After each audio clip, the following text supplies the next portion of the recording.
ब्रिजेश, क्योंकि अब प्रधानमंत्री जो पूरा उनके शेड्यूल अगर समझे, दाहोद जाना है प्रधानमंत्री को, कितनी देर में वहां का कार्यक्रम शुरू हो सकता है और आगे का क्या क्या कार्यक्रम रहेगा, सर एक बार फिर से पूरा शेड्यूल बता दीजिए। देखिए, दाहोद की बात करूं तो प्रधानमंत्री वडोदरा से निकल चुके हैं। तकरीबन 11 बजे का समय है, जो प्रस्तावित समय कहा गया है हमको।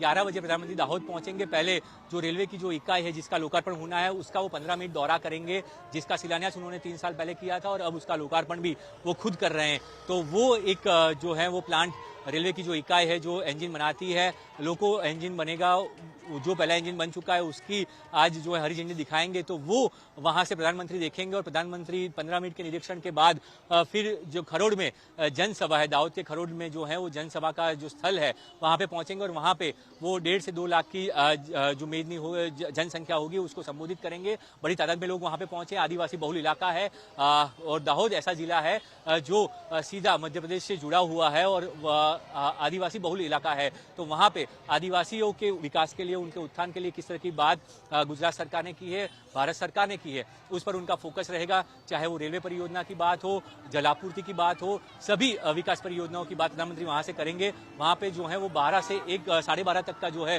वो उनका समय दाहोद तक का रहेगा। दाहोद से फिर वो भूज के लिए रवाना होंगे और भूज में जो है भूज जो है वो तकरीबन 3 बजे पहुंचेंगे और फिर वहां पे रोड शो होगा 3:30 बजे और 4 बजे वहां पे भी जनसभा होनी है। और उस जनसभा में प्रधानमंत्री जो है विकास कार्यों की 52,000 करोड़ के विकास कार्यों की सौगात देने वाले हैं। तो ये 2 जनसभाएं महत्वपूर्ण रहेंगी।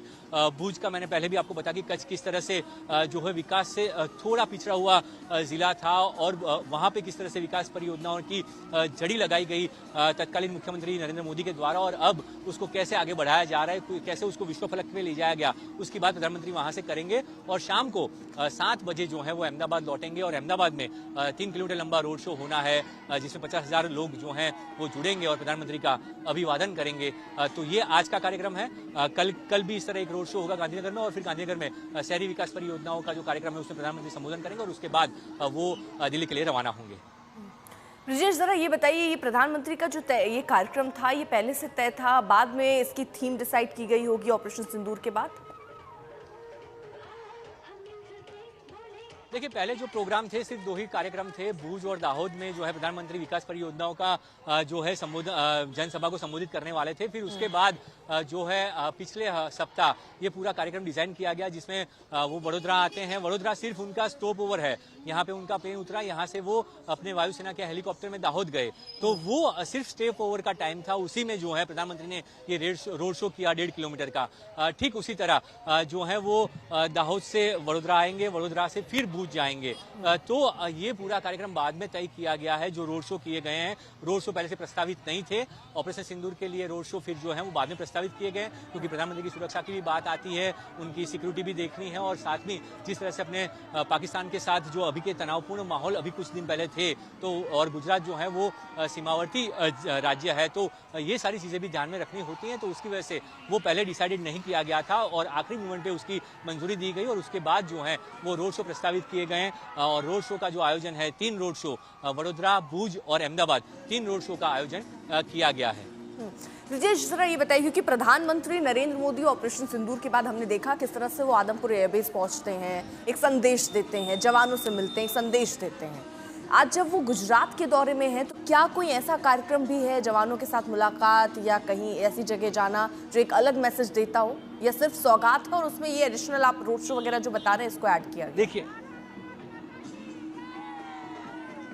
देखिए, ऑफिशियल तो ऐसी कोई जानकारी नहीं दी गई, पर माना यह जा रहा है कि जब प्रधानमंत्री भूज जा रहे हैं तो भूज एयरबेस पे ऑलरेडी राजनाथ सिंह रक्षा मंत्री आ चुके हैं। पिछले सप्ताह ही उन्होंने भूज एयरबेस की मुलाकात ली थी। भूज या नलिया, दोनों में से एक जगह प्रधानमंत्री के जाने की कार्यक्रम की संभावनाएं देखी जा रही थी। हालांकि उस पर आधिकारिक तौर पर सेना की ओर से और ना प्रधानमंत्री कार्यालय की ओर से कोई भी जो है वो जवाब नहीं दिया गया, पर ऐसा माना जा रहा था कि प्रधानमंत्री जब भूज जा रहे हैं तो एक मुलाकात उनकी ऐसी हो सकती है। ये शुरुआत में जब उनका कार्यक्रम तय हुआ तब ये कहा गया था कि जब वो भूज जा रहे हैं तो उनका एक किसी एयरबेस की मुलाकात का एक कार्यक्रम जो है उसकी संभावनाएं तलाशी जा रही थी, पर उसके बाद उस पर किसी भी प्रकार की कोई औपचारिक या फिर आधिकारिक पुष्टि नहीं आई है। पर जब वो भूज जा रहे हैं तो भूज या नलिया एयरबेस की वो मुलाकात लेंगे या नहीं वो देखना होगा, क्योंकि जब वो राजस्थान गए थे तो राजस्थान में उन्होंने एयरबेस की मुलाकात ली थी।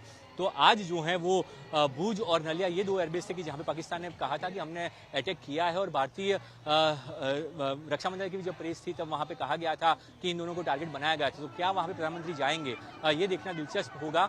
हालांकि आधिकारिक तौर पे वहां जाने का कोई कार्यक्रम नहीं है, ना ही रक्षा सूत्रों ने, ना ही प्रधानमंत्री का जो कार्यक्रम बना है राज्य सरकार की ओर से, इस बात की कोई पुष्टि नहीं की गई है। पर संभावना ऐसी देखी जा रही है कि जब प्रधानमंत्री भूज जा रहे हैं तो शायद एक एयरबेस की मुलाकात वो ले, ऐसी संभावना हो सकती है।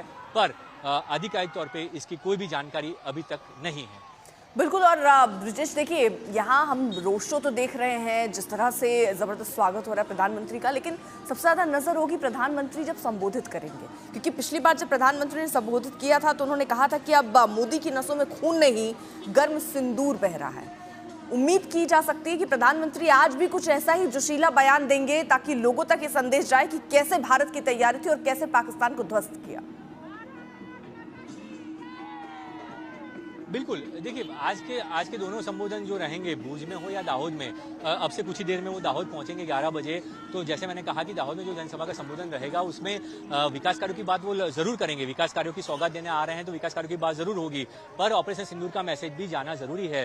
तो ऑपरेशन सिंदूर में किस तरह से भारतीय सेना ने शौर्य दिखाया, और जो 22 मिनट वाली बात है, किस तरह 22 मिनट में पाकिस्तान के हवाई अड्डों को ध्वस्त किया, तो वो जो मैसेज है प्रधानमंत्री का वो यहाँ पर भी होगा, दाहोद में भी बताएंगे और भूज में भी कहेंगे। क्योंकि भूज में पाकिस्तान ने बार बार ये कहा कि हमने भूज एयरबेस और नलिया पर अटैक किया था। भारतीय रक्षा मंत्रालय ने भी इस बात की पुष्टि की कि पाकिस्तान ने कोशिश की थी भूज और नलिया एयरबेस को अटैक करने की, पर उसमें विफल रहे थे। तो वहां पर भी जो प्रधानमंत्री भूज में बात करेंगे, क्योंकि कच्छ जो है वो सीमावर्ती जिला है, पाकिस्तान से उसकी समुद्री सीमा और जमीनी सीमा दोनों अड़ती हुई है, तो वो दोनों है तो लगी हुई है। तो उसी वजह से जो है कच्छ का दौरा बहुत महत्वपूर्ण है, और इसीलिए वहां पे जब प्रधानमंत्री संबोधन करेंगे तो ऑपरेशन सिंदूर के साथ साथ किस तरह वो जवाब दिया गया उसकी बात की जाएगी। ऑपरेशन सिंदूर में आतंकियों के ध्वस्त करने के साथ साथ, आतंकियों के सफाई के साथ साथ किस तरह हवाई अड्डों को ध्वस्त किया गया, पाकिस्तान के एयरबेस को ध्वस्त किया गया, वो मैसेज भी दिया जाएगा। और ऑपरेशन सिंदूर का नाम क्यों रखा गया वो बात भी प्रधानमंत्री करेंगे, और वही मैसेज प्रधानमंत्री जो है वो दाहोद में भी देंगे और भूज में भी देंगे। दाहोद से जो है वो मैंने कहा कि आदिवासी बहुल इलाका है, तो वहाँ पे लोगों को ये समझाना जरूरी है कि किस तरह से जो है भारतीय सेना ने ये पराक्रम दिखाया, और भारतीय सेना की जवाबी कार्रवाई में पाकिस्तान को कितना बड़ा नुकसान हुआ, क्यों पाकिस्तान को सीज फायर के लिए घुटने टेकने पड़े। तो वो सारे मैसेज जो है वो प्रधानमंत्री यहाँ से देंगे, पहले दाहोद में और उसके बाद भूज में। दोनों का एक अलग महत्व इसलिए रहेगा क्योंकि दाहोद जो है वो आदिवासी बहुल इलाका है, वहाँ पे उनको उनकी तरह से प्रधानमंत्री समझाएंगे, और भूज जो पाकिस्तान की सीमा से सटा हुआ है वहाँ पे प्रधानमंत्री का एक अलग मिजाज और तेवर देखने को मिलेंगे। इस बीच जरा हम आपको ये तस्वीर एक बार जरा दिखाएं। थोड़ी देर पहले वडोदरा में थे प्रधानमंत्री, अब निकल चुके हैं वहां से दाहोद के लिए। 11 बजे से देखिए दाहोद में उनका कार्यक्रम रहना है, जनसभा को भी संबोधित करेंगे और सौगातों के साथ तो खैर पहुंचे ही हैं। आपको हम जरा ये वडोदरा के रोड शो की तस्वीर दिखा रहे हैं। जब प्रधानमंत्री यहां से गुजर रहे थे तो क्या मंजर था, आप जरा देखिए। हाथों में तिरंगा थामे लोग प्रधानमंत्री को देखने के लिए वहां पर पहुंचे। प्रधानमंत्री ने भी निराश नहीं किया, अपने कार से बाहर निकलकर किस तरह अभिवादन स्वीकार कर रहे हैं प्रधानमंत्री, ये तस्वीर भी हम आपको दिखा रहे हैं। चेहरे पर एक मुस्कान अभिवादन स्वीकार करते वक्त, और जिस तरह महिलाएं भी देखिए कितनी वहां उत्साहित थी, क्योंकि घंटों घंटों का इंतजार प्रधानमंत्री के लिए उन्होंने किया, और सिर्फ 1 मिनट मुश्किल से प्रधानमंत्री को देख पाते, लेकिन बावजूद इसके लोग वहां घंटों घंटों रुककर इंतजार कर रहे थे। सरकार ने तीनों सेनाओं को खुली छूट दे दी थी।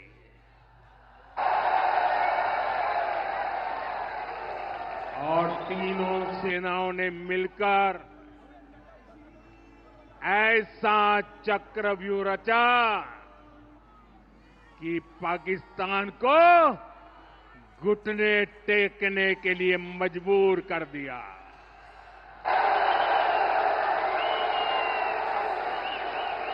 मां भारती का सेवक मोदी यहां सीना तान कर खड़ा है। मोदी का दिमाग ठंडा है, ठंडा रहता है, लेकिन मोदी का लहू गर्म होता है।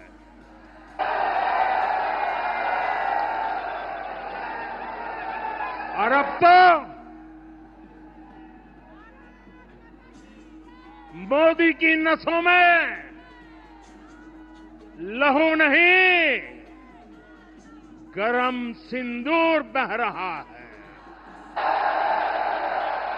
मां भारती का सेवक मोदी यहां सीना तान कर खड़ा है।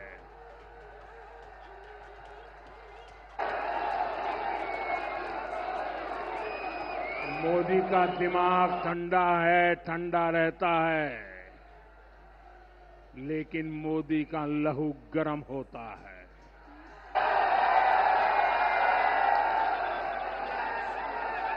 और अब तो मोदी की नसों में लहू नहीं, गरम सिंदूर बह रहा है।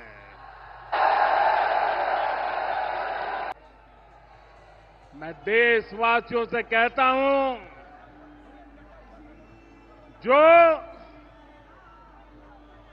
जो सिंदूर मिटाने निकले थे, जो सिंदूर मिटाने निकले थे, उन्हें मिट्टी में मिलाया है।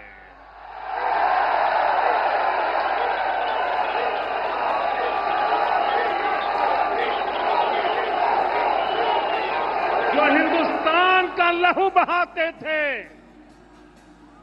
जो हिंदुस्तान का लहू बहाते थे, आज कतरे कतरे का हिसाब चुकाया है।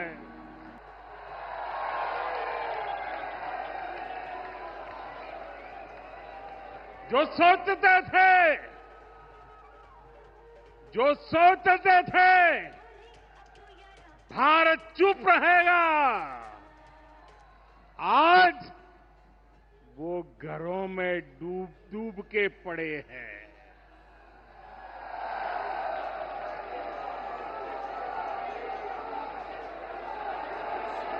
जो अपने हथियारों पर घमंड करते थे, जो अपने हथियारों पर घमंड करते थे, आज वो मलबे के ढेर में दबे हुए हैं।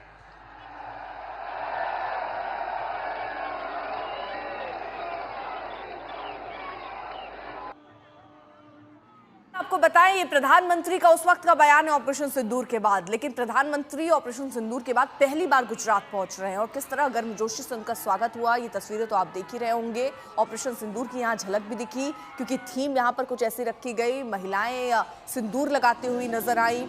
यहाँ स्वतंत्रता सेनानियों के रूप में बच्चे तैयार होकर आए, एक अलग मैसेज, एक अलग संदेश देने की यहाँ कोशिश, और हाथों में तिरंगा थामे लोग यहाँ पर खड़े रहे। तो किस तरह से देशभक्ति का जज्बा भी आज इस रोड शो के दौरान लोगों के बीच दिखा, वो भी हम आपको दिखा रहे हैं। प्रधानमंत्री नरेंद्र मोदी सबसे पहले देखिए गुजरात जब पहुंचे तो ये कार्यक्रम, उनका रोड शो, और उसके बाद अब दाहोद जाना है। 11 बजे का कार्यक्रम है जो तय।